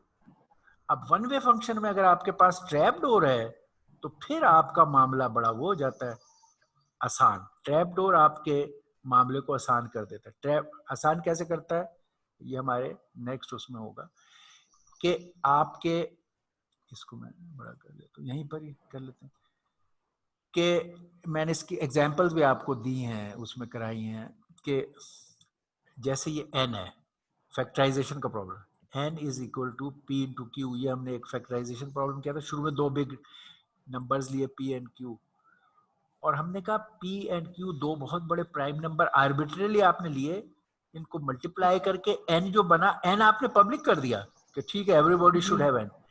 इस n से ये p and q कौन से हैं अलहदा करना is impossible for large numbers, prime numbers it's impossible. ठीक, जी सर। तो ये वन वे फंक्शन है। अब ट्रैप डोर क्या हो सकता है? अगर किसी के पास इन पी और क्यू में से कोई एक चीज है, फर्ज करो किसी को इस एन के अलावा अगर पी भी पता हो, उसका काम तो बहुत आसान हो गया। वो एन को पी से जी डिवाइड करेगा, क्यू निकल आएगा। उसको या एन के अलावा क्यू पता है तो क्यू से डिवाइड करेगा, काम आसान हो गया। तो जिस फर्द के पास ये ट्रैप डोर होगा वो तो आराम से इस बात को बैकवर्ड वो निकाल लेगा। जिसके पास ये ट्रैप डोर नहीं है उसके लिए इम्पॉसिबल, वन वे फंक्शन है। तो ये हम कह रहे हैं one way function with trap door is the key of this problem. जैसे इस केस में सी का अंडर रूट ई मॉडर्न निकालना तो मुश्किल है, ठीक है, लेकिन जी सर। इस केस में अगर किसी के पास डी है तो वो सी की पावर डी निकाल के मॉडर्न वो फिर पावर निकाल रहा है, फिर वो अंडर रूट, जिसके पास डी नहीं है वो तो सी की अंडर रूट ई मॉडर्न निकालना है उसमें, which is discrete log problem, वो सॉल्व ही नहीं हो सकता, इम्पॉसिबल है for very large number, impossible. लेकिन जिसके पास इस की जनरेशन के हिसाब से डी मौजूद था वो सिंपली उस सी की सिंपल पावर ही लेगा, जिस तरह एनक्रिप्ट करते वक्त पावर ली थी, अब वो ये काम नहीं करेगा डिस्क्रीट लॉग प्रॉब्लम, वो सी की फिर पावर लेगा डी और उसको आंसर मिल जाएगा। तो ये ट्रैप डोर है। अब ये D is the trap door इसके पास, औरों लोगों के पास वो ट्रैप डोर नहीं है। तो हम कह रहे हैं trap door one way function is the basis of working of asymmetric cryptography. Okay? जी सर। Okay. Any other question? No sir, अभी के लिए नहीं है। अभी और Okay. पूछना All right. Okay. Good that I like if you people ask question. बस थोड़ा सा ये है कि अगर बेहतर हो, वो आपका ये लिंक का प्रॉब्लम था, अगर हम जब उस टॉपिक से जैसे नेक्स्ट या उसमें जब पूछते हैं उस वक्त थोड़ा सा ज्यादा रेलेवेंट हो जाएगा, वो स्लाइड्स भी और सब कुछ तो ज्यादा अप्रोप्रिएट है। But anyway if you miss at that time may be आप लोग कम से कम अगर नहीं समझ आया तो लेटर भी पूछ सकते हैं और हम उसको एंटरटेन करने में थैंक यू हमें सर। कोई प्रॉब्लम नहीं। वेलकम। अच्छा चलें जी, अब हम we go back to our okay, हम ये हो गया, इसको हम क्लोज कर ले। अच्छा इसको क्लोज करते हैं और यहाँ से ये ले लेते हैं। ओके ये हमारा ओके। तो हम आज के टॉपिक में कर रहे थे, किसी हद तक ये चीजें इधर भी आई हैं, I think they were relevant in that sense. यही बात हम इसमें कर रहे हैं। ये जो मोड ऑफ ऑपरेशन है वो यही करता है कि अगर आपका डॉक्यूमेंट बड़ा है और आपका एनक्रिप्शन डिक्रिप्शन एल्गोरिथम का ब्लॉक का साइज एक फिक्स्ड है 64 बिट डीएस में और 128 बिट एईएस में, तो आपके वो ब्लॉक साइज फिक्स हैं और बड़े डॉक्यूमेंट आ गए टेक्स्ट की या पिक्चर की, तो आप कैसे प्रोसेस करेंगे? आप उस बड़ी डॉक्यूमेंट को ब्रेक करेंगे ब्लॉक्स में और फिर उन्हें बारी बारी इटरेट करेंगे, जैसे आप लोगों ने भी किया प्रोजेक्ट 4 और 5 में, उस तरह का काम करेंगे। ओके, तो यही काम आज का टॉपिक है ये वाला। उसके फिर हमने जो काम किया वो ये किया, पहला वाला सबसे सिंपल और ऑब्वियस वाला, that is called electronic code book. Electronic code book mode हम देखेंगे वो क्या है। जो हमने किया है वो ये है, लेकिन उसके कुछ प्लस है कुछ माइनस है। हम क्योंकि एक सिंपल ऑप्शन चूज करना चाहते हैं अपने प्रोजेक्ट और उसमें, तो हमने ये वाला चूज कर लिया है, लेकिन इसके कुछ प्लस माइनस हैं। इसी तरह और भी तरीके लोगों ने ब्लॉक्स को इटरेट करने के बताए हैं, उनके अपने प्लस माइनस है, कुछ फीचर्स हैं, तो हम उन सब को फीचर्स देखेंगे और जहां हमारे सूटेबिलिटी बेहतर है हम उस ऑप्शन को इस्तेमाल करेंगे। ये हमारा इसमें मकसद है। तो नाम पहले खाली नाम की हद तक देख लें कि दीज आर दोज 5 मेथड्स। मैंने कहा था 4 पहले थे और 5th बाद में ऐड हुआ, काउंटर मोड। यहाँ ये सारे लिस्टेड है और ये है पहला ECB electronic code book mode, दूसरा है CBC साइबर ब्लॉक चेनिंग, यहाँ लग रहा है साइफर, साइफर को ब्लॉक चेन किया है उसका मोड। फिर ये है साइफर फीडबैक, साइफर को फीडबैक करने का मोड, फिर आउटपुट को फीडबैक करने का मोड, और फिर काउंटर मोड। ये 5 मोड हैं जो हम किस तरह डॉक्यूमेंट को ब्रेक करके और अपने एनक्रिप्टर डिक्रिप्टर को इटरेट करना है, ये उसके मोड हैं। इनको कहते हैं मोड ऑफ ऑपरेशन। जो हमने किया, जो आपने प्रोजेक्ट 4-5 में किया एसडीएस के साथ, उसका आपके पास ब्लॉक का साइज 8 था और आपके पास एक टेक्स्ट बहुत बड़ी आ गई, स्ट्रिंग आ गया। आपने कहा मैं हर टेक्स्ट के लेटर को एक 8 बिट ब्लॉक से आस्की में रिप्रेजेंट करूंगा और बारी बारी टेक्स्ट को करूंगा, और उसको वो ये डायग्राम है जो आपने की। आपने कहा ये मेरा एनक्रिप्टर है, इसके अंदर मेरी वो प्लेन टेक्स्ट 8 बिट की आस्की का मैं दूंगा, उससे मुझे साइफर टेक्स्ट मिलेगा, की अप्लाई करूंगा। एक आंसर मिल गया एक प्लेन टेक्स्ट को, ये टाइम 1 था। यानी एक दफा जब पहली दफा इनक्रिप्टर चलाया तो हम उसको टाइम यूनिट में कहते हैं first time, run for the first time, first run. फिर आपने सेकंड रन किया टाइम 2, इसमें आपने दूसरा ब्लॉक रखा, अपने टेक्स्ट का दूसरा लेटर का इक्विवेलेंट आस्की बाइनरी रखा, उस पे की अप्लाई की और साइफर निकाला। फिर तीसरा चौथा, इस तरह आपने अपना कोई नेम या पूरा टेक्स्ट का लेटर या कोई इमेज के ब्लॉक्स, उन्हें बारी बारी प्रोसेस किया। टाइम से मुराद यही है कि you are running the encryptor in the next time slot. तो है ये एक ही एनक्रिप्टर, जैसे आपके केस में भी था, जिसको आप बारी बारी एक एक लेटर के इक्विवेलेंट आस्की पे रन करते हो और साइफर लेते हो। ये साइफर आपने इकट्ठे कर लिए सारे। डिक्रिप्शन एंड पे आपने हमने यही काम किया था कि हमने वो साइफर्स को बारी बारी लिया उस अरे से जिसमें आपने स्टोर किए थे ये साइफर। पहले साइफर को लिया, उस पर डिक्रिप्टर अप्लाई किया, की तो उसका प्लेन टेक्स्ट निकल आया। ये अगर आपका नाम का पहला लेटर था, ये चेंज होकर कुछ और बन गया था, इसको फीड किया, अब दोबारा आपके नाम का पहला लेटर निकल आया। और इसी तरह हमने ये काम किया। So one mod of operation which is the most obvious and first mode, वो ये है। इसका नाम इलेक्ट्रॉनिक कोड बुक मोड इसलिए है कि ओल्ड टाइम्स में सबसे पहले लोग कोड बुक्स की बुक बनाते थे और वो लिख लेते थे कि यार इस लेटर या नंबर के अगेंस्ट ये कोड है, इसका ये कोड है। वो पूरी बुक बना के रखी होती थी। एनक्रिप्ट करने वाला जब कोई चीज भेजना चाहता था तो उस बुक से चेक करके उसके कोड्स आंसर जो थे वो भेज देता था। दूसरे एंड पे बंदे के पास भी वो बुक होती थी, वो उसको डिक्रिप्ट करने के लिए वही कोड कन्वर्शन कर लेता था। हर एक लेटर या हर एक ब्लॉक की फॉरवर्ड और बैकवर्ड कन्वर्शन होती थी और ये बुक के जरिए से होती थी। तो हम इसको कहते थे इलेक्ट्रॉनिक कोड बुक पुराने जमाने की, और हमने कहा उसी का इलेक्ट्रॉनिक वर्जन ये है, ये उसी का इलेक्ट्रॉनिक वर्जन है, तो इलेक्ट्रॉनिक कोड बुक इसका नाम हो गया। इसको अगर हम देखें तो एनक्रिप्ट करने में आपने किसी ith ब्लॉक को n ब्लॉक का अगर चीज थी, टाइम i में ith ब्लॉक को एनक्रिप्ट किया की के साथ और ci बनाया, और फिर दूसरे एंड पर ci को डिक्रिप्ट किया k के साथ तो pi बनाया। ये हमारा मोड था। अच्छा, इसमें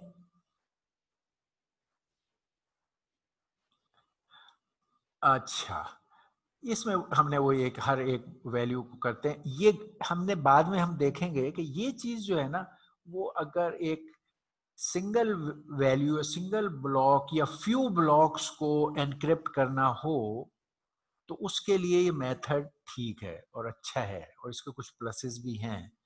लेकिन जब हमें ज्यादा इंफॉर्मेशन को एनक्रिप्ट करना हो तो इसके कुछ वीकनेसेस या प्रॉब्लम्स भी हैं।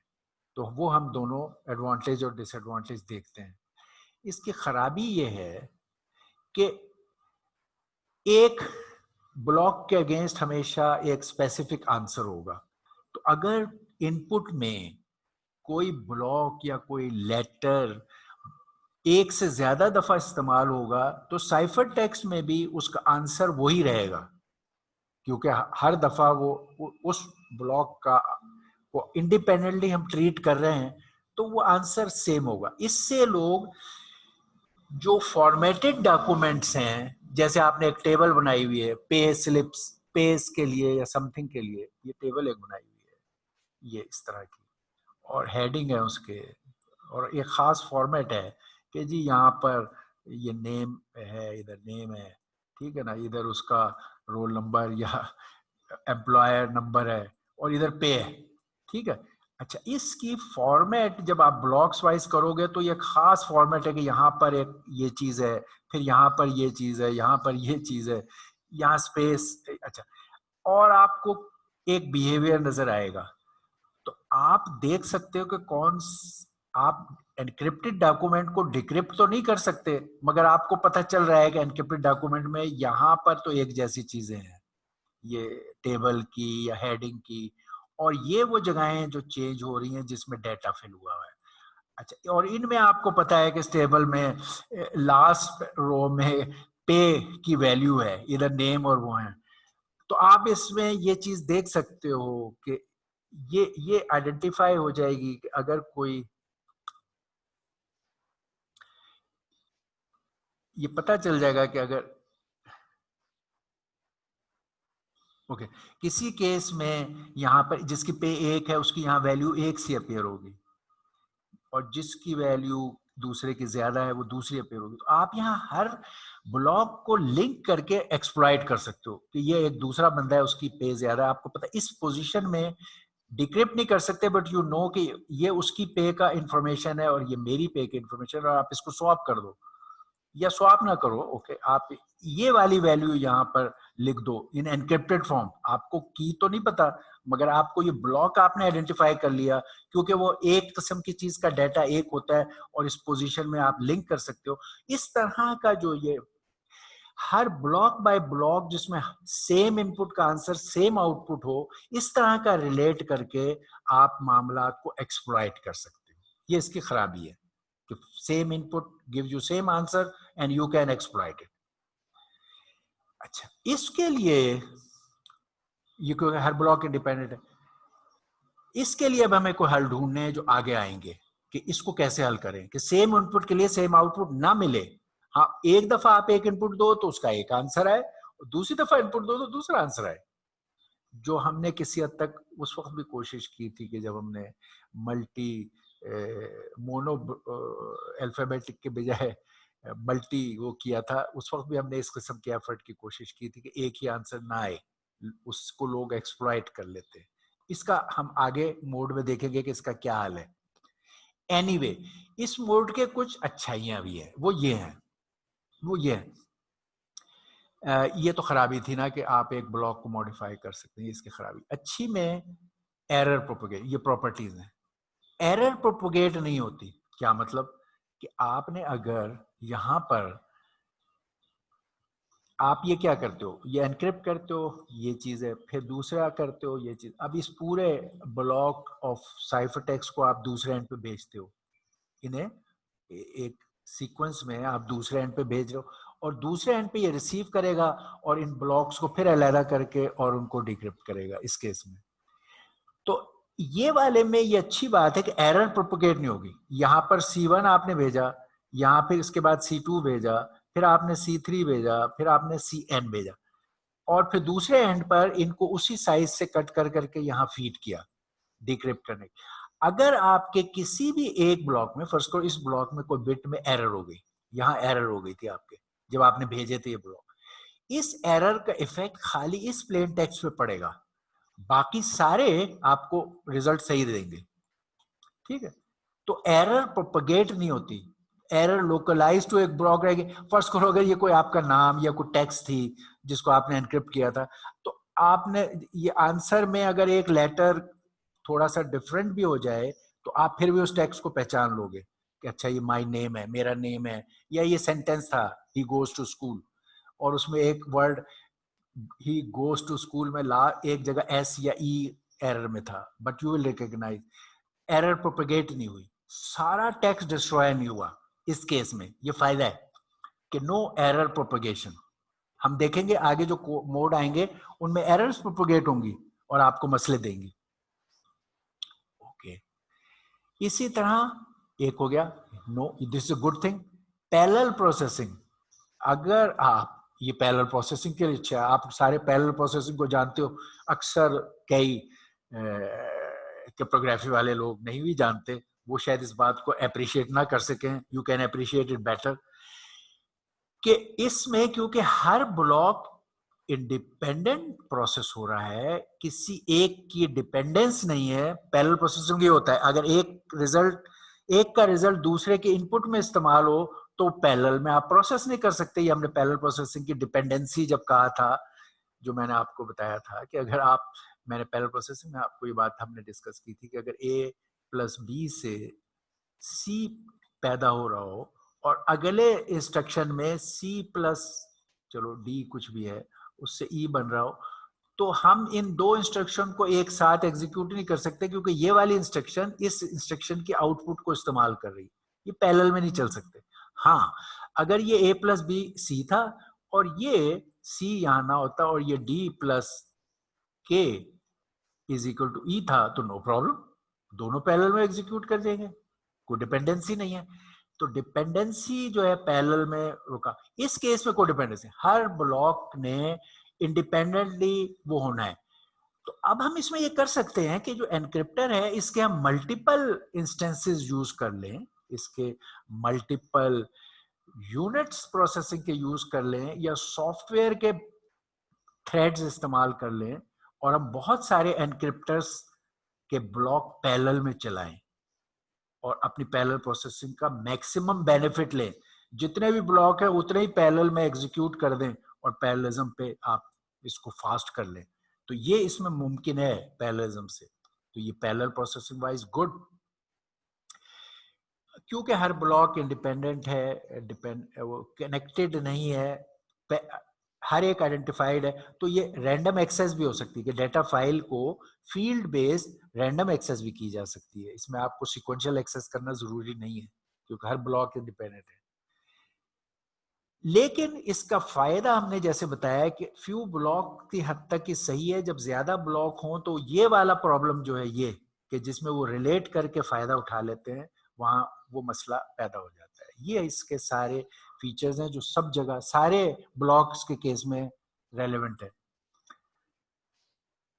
इसके लिए ये जो था, जो मैंने बताया कि एक इनपुट का एक ही आउटपुट होने का मसला था जिससे लोग रिलेट कर लेते थे और एक्सप्लॉइट करते थे, इसको लोगों ने हल किया। दूसरा जो मेथड आया वो ये था साइफर ब्लॉकचेन।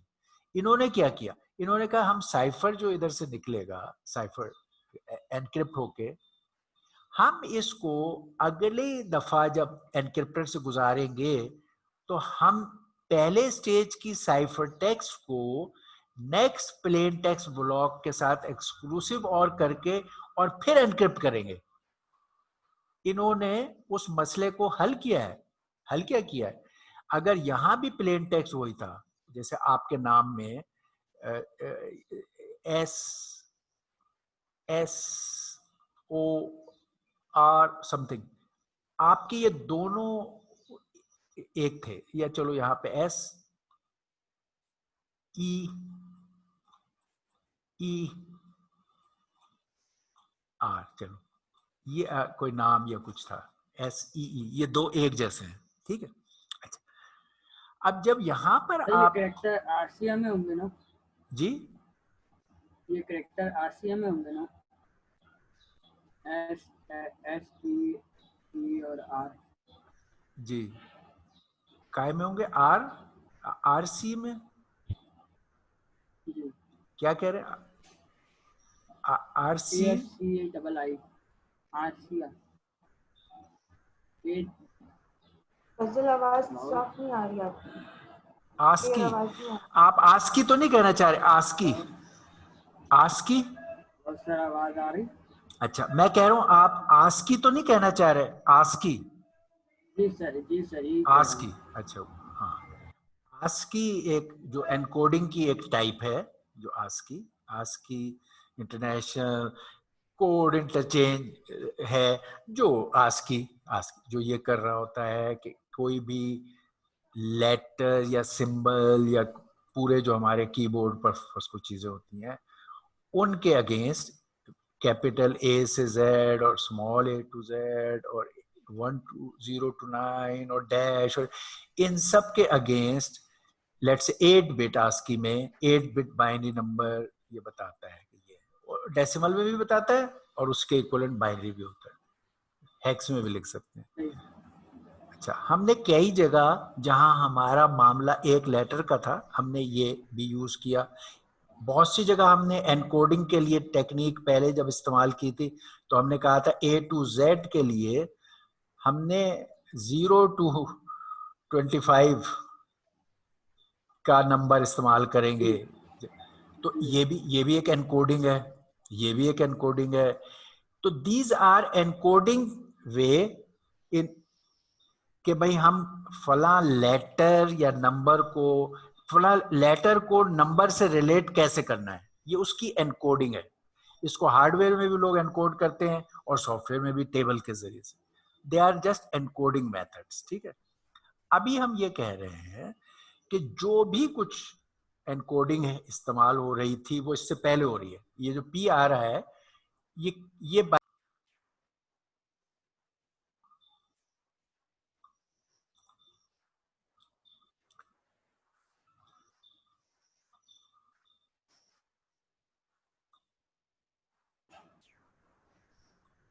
हेलो सर, आवाज आ रही है? Okay, alright, okay, you can hear and see. अच्छा, अब वो जो आप बात कह रहे हो वो ये है कि यहाँ जो कुछ फीड हो रहा है ब्लॉक जो भी था इसका, वो एनकोड कैसे हो रहा है, ये हम उसकी बात यहाँ कहीं की कर रहे हैं, ठीक है। जी कि सर। भाई किस तरह एनकोड हो रहा है, बट अभी हमारा वो कंसर्न नहीं है। एक इमेज था, उसके आपने बिट पैटर्न्स के ब्लॉक निकाले हुए हैं, या आपने टेक्स्ट को आस्की के जरिए से पैटर्न को निकाला हुआ है, या आपने टेक्स्ट को इस टेबल से, somehow you have the binary bits here जिनको आपने इस ब्लॉक साइज को एनक्रिप्ट करना था। ऐसे आपके पास बहुत सारे ब्लॉक्स हैं। हम यहाँ अभी अभी हमारा फोकस ये है कि ऐसे अगर बहुत सारे ब्लॉक्स हैं किसी भी तरह एनकोड होके आए थे, वो तो डिपेंड करेगा आपने जो भी एनकोडिंग की होगी दूसरे एंड पर डिकोडिंग करके उसको रिकवर कर लोगे। तो मिसाल बताने का मतलब खाली ये है कि यहाँ पर क्या दो ब्लॉक्स एक जैसे हैं। जब मैं ई और ई कह रहा हूं इससे मेरा मुराद है कि ब्लॉक एक जैसे हैं दो, हम ये कह रहे हैं। किस तरह इनकोड हुए हैं वी डोंट नो। अच्छा, इस केस में ये है कि अगर ये दोनों ब्लॉक्स एक जैसे भी होंगे, क्योंकि प्रीवियस स्टेज का साइफर इसको एक्सक्लूसिव और करने के बाद अप्लाई होगा, तो ये ई इस साइफर की वजह से कुछ और यहां इनपुट पैदा करेगा, मे बी एज ए आर जाए, और ये ई पिछले इस साइफर के एक्सक्लूसिव और होने की वजह से यहां पर कुछ और इनपुट पैदा करेगा, मे बी जेड। तो आप देख रहे हो कि अगर इनपुट एक जैसी भी थी इस केस में आपके डेटा की, लेकिन एनक्रिप्टर को वो डिफरेंट इनपुट जाएंगे और उसके साइफर टेक्स्ट भी डिफरेंट निकलेंगे। जबकि ये वो मसला था जो हमें इधर फेस हो रहा था कि क्योंकि सेम इनपुट के लिए सेम आउटपुट यहाँ आती थी हमारे इसमें, तो लोग रिलेट कर लेते थे टेबल्स और फॉर्मेटेड डेटा में वो ढूंढ लेते थे चीजें। इस केस में अब वो जहां एक जैसी भी इनपुट है उसमें वो नहीं ढूंढ सकते, क्योंकि इसने ये चक्कर चला दिया कि एक सी इनपुट भी इसके अंदर साइफर टेक्स्ट डिफरेंट पैदा करेगी। वो प्रॉब्लम इसने सॉल्व किया ये चेन करके, साइफर ब्लॉक को चेन किया, CBC मोड। तो इसमें जाहिर है पिछला साइफर अगले के प्लेन टेक्स्ट में गया है। यही चीज डिक्रिप्शन साइट पे की है उसने, कि ये जो साइफर के ब्लॉक पिछले स्टेज से आए थे उनको डिक्रिप्टर से गुजारा और उसके बाद फिर एक्सक्लूसिव और उसी तरह पिछले स्टेज के साइफर से किया तो प्लेन टेक्स्ट वापस मिल गई। इसमें जाहिर है एक्सक्लूसिव और इस स्टेज पर होगा, क्योंकि अगर आपने इधर से वापस उधर जाना है तो साइफर से जाएंगे, डिक्रिप्ट करेंगे और फिर ये एक्सक्लूसिव और से गुजरेंगे, फिर प्लेन टेक्स्ट पे जाएंगे, ये डिक्रिप्शन पे। तो यहाँ पर एक्सक्लूसिव और इन पर है, यहाँ आउटपुट पर है। और फिर यहाँ अगर हम इस एनक्रिप्टर का पहला एनक्रिप्टर में क्योंकि प्रीवियस स्टेज पे कुछ नहीं होता तो आप एक इनिशियलाइजेशन वेक्टर देते हैं, अगले सारे केस में CI के लिए CI-1 इस्तेमाल करते हैं। अगर ये CI है और तो यहाँ CI-1 इस्तेमाल हो रहा है, ये PI है तो इसका यहाँ पिछला CI-1 इस्तेमाल हो रहा है और इधर CI जनरेट हो रहा है। इस वजह से हम एनक्रिप्शन में लिख रहे हैं कि सबसे पहला जो एनक्रिप्टर है से हमने अब यहाँ पे इसने इसको C0 कह दिया। ये प्रीवियस, क्योंकि पहला सबसे पहले इसके पास C1 था, तो पिछला जो इसके पास आना था ये P1 है, तो इसके पास पिछला जो आना था वो C0 आना था, तो उसने उसका C0 is initialization vector, Ci is Pi को एक्सक्लूसिव और करें Ci-1 से और एनक्रिप्ट करें तो Ci आता है। दूसरे डिक्रिप्शन एंड पर पहला C0 जो इनिशियलाइजेशन वेक्टर वही रहा, और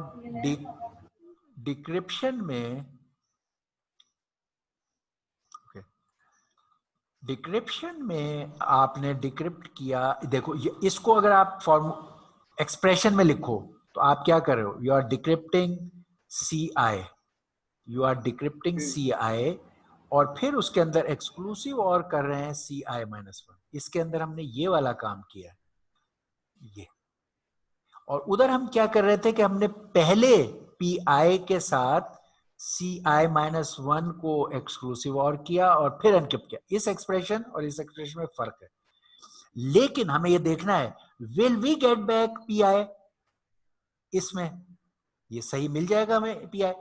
तो उसका तरीका हमने फिर यहाँ चेक किया कि अगर हम इस फॉर्मूले में Ci की वैल्यू ये वाली रखें जो कि ये थी, Ci की वैल्यू इसमें यहाँ डालें तो क्या हमें Pi वापस मिलेगा? यस, हमने इस फॉर्मूले में ये जो था ये फॉर्मूला, इसमें Ci की वैल्यू डाल दी Pi-1, तो अब ये है, और ये dk और e के कैंसिल हो गए आपस में, और ये आपको मिल गया Pi और Ci माइनस, ये चीज आ गई, और आगे Ci-1 था, ये दोनों आपस में कैंसिल हो गए एक्सक्लूसिव और की वजह से, तो Pi मिल। यस, हमने यहाँ मैथमेटिकली भी चेक कर लिया, it will give us the right result अगर हमारे एक्सप्रेशन और डायग्राम ये है, और इससे हमारा वो मसला हल हो गया कि जो पिछले एक जैसे आउटपुट एक जैसी इनपुट के लिए मिल जाती थी, ये हमने प्रॉब्लम सॉल्व की है। तो यहाँ पर अब हमें ये नजर आ रहा है। अब ये क्योंकि डिपेंडेंस एक दूसरे पर पिछली है, तो इसके कुछ फायदे नुकसान हैं, वो ये हैं कि एक तो ये इंडिपेंडेंट छोटे डाटा के बजाय ये बल्क डाटा हो, जिसमें एक की आउटपुट दूसरे से देके बड़े डाटा को चेन कर दें, तो वहां के लिए ये अच्छा है। This is a good thing कि इसके अंदर वो मसला नहीं आएगा जो उसमें आ जाता था। अब बाकी इसके वो वाली प्रॉपर्टीज, वो मसला हल हो गया, इसने वो मसला हल कर दिया कि एक जैसे नहीं है। बाकी एरर प्रोपगेशन, ये इसकी खराबी है, एरर प्रोपगेट करेगी। वो आप यहाँ डायग्राम में ही देख लो कि अगर इधर का एक सी गलत हो जाएगा, वो आगे चेन होकर अगले को गलत करेगा, अगले को गलत करेगा, तो आपके एक बिट के एरर से किसी एक ब्लॉक में सारे ब्लॉक करप्ट हो जाएंगे। तो error will propagate to many blocks, ये एरर प्रोपगेशन खराबी। पैरेलल प्रोसेसिंग, ये खराबी है इसकी। अच्छा, ये पैरेलल प्रोसेसिंग नहीं कर सकते, जैसे डिपेंडेंसी है, मैंने अभी बताया, पिछले पे अगर अगला डिपेंडेंट है तो आप पैरेलल में अगला कैसे कैलकुलेट करोगे? तो पैरेलल प्रोसेसिंग के भी लिए अच्छा नहीं है ये, क्योंकि वो सिक्वेंशियली एक दूसरे पे डिपेंडेंस है, तो रैंडम एक्सेस के लिए भी ठीक नहीं है। ठीक है, और एक ये कि शुरू में आपको एक इनिशियलाइजेशन वेक्टर चाहिए जो दोनों के पास होना चाहिए और सेम होना चाहिए।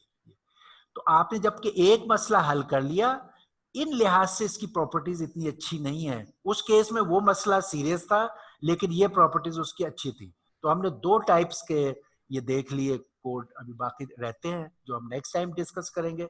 इन 5 में से हमने ये 2 कोड्स, पहले 2 डिस्कस कर लिए। कोड बुक जो आप इस्तेमाल करते रहे हो, ब्लॉक चेनिंग जिसमें उसने उसका मसला हल किया मगर दूसरी चीजों में इतना अच्छा नहीं है। अब हम ये 3 codes in our next lecture we'll discuss that. Okay, any question for today's material? All right, okay, chale, we see you. Allah Hafiz, see you next time.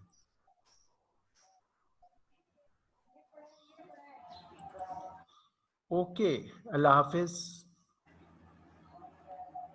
Sir एक क्वेश्चन। जी सर जी जी जी हेलो जी जी sir, जी question ये है कि इस lecture से हट के okay. Question sir ये है कि जो हमारी जो फाइनल पेपर होंगे वो ऑनलाइन है या क्या बोलते हैं यूनिवर्सिटी में आके देने पड़ेंगे? ये हमें कंफर्म करना है क्योंकि